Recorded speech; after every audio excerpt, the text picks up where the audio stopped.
May asong 2 days, 3 days ago na umiiyak dito sa may creek. And sakto meron daw, may post ako nabasa na taga dito rin na naghahanap ng aso nila.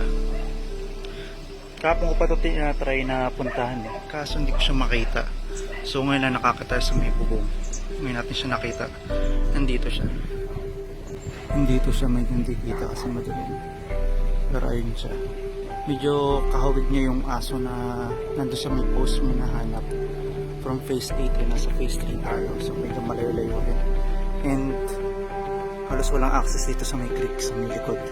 Boundary na to ng dalawang subdivision. So pinunta ko yung may-ari and hopefully ito nga yung aso nila kasi pangalan daw Dirty. Nag-respond siya mataas yung tenga niya.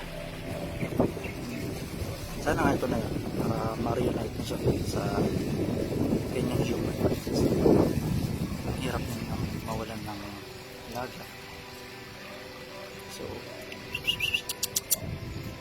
Bert! Wala siyang pakialam. Pero una nagre-respect siya. So babain natin ito mamaya. Tingnan natin. Punta na raw yung kapatid ng may-ari. Yan, nasa creek kami. Tapos ito yung isa sa may-ari, si Sir Jaime.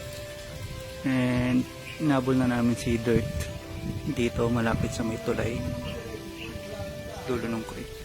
Hindi namin makadiretso. Teka, baba tayo dito. Ayun na si Dirt. Nakuha na si Dirt. Thank you. Hello, Dirt. Thank you. Ayun na si Dirt. Tagay mo nandun. Tagay mo nandun. Okay, reunited na sa family, pre. Linis ka na lang katawan. Tapos ano. Pare, thank you pa rin. Sir, di okay na sir. Di na sir. Okay na sir. Salamat ha. Yun, ang bata ko. Bro, sige, sige. Nagdaglabi ng mga ito eh. Oo nga po, kami rin eh. Salamat talaga na yun. Pare ha. Okay lang po yun, sir. Dalawang linggo na yan. Pre, sumabay ka na sa akin pabalik doon magka-tricycle na ako. Nalaglag ako. Nabasang-basa ako sa Dalawang buhay. linggo. Sige, tricycle ko. Sumabay ka na sa akin Sige, pabalik. sige. Papaano na lang din.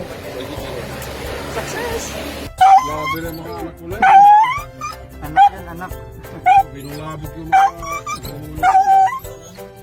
Pag ano, pamilya yan eh. Ikot na natin dito. Ayan, sa bahay na tayo ulit. Grabe, ang sakit. Okay lang yan. Simple injury lang yun. Pero at least yung makatulong ka rin sa kapwa mo na dog lover. Aking bagay. Dirt, huwag ka nang lalayas ah.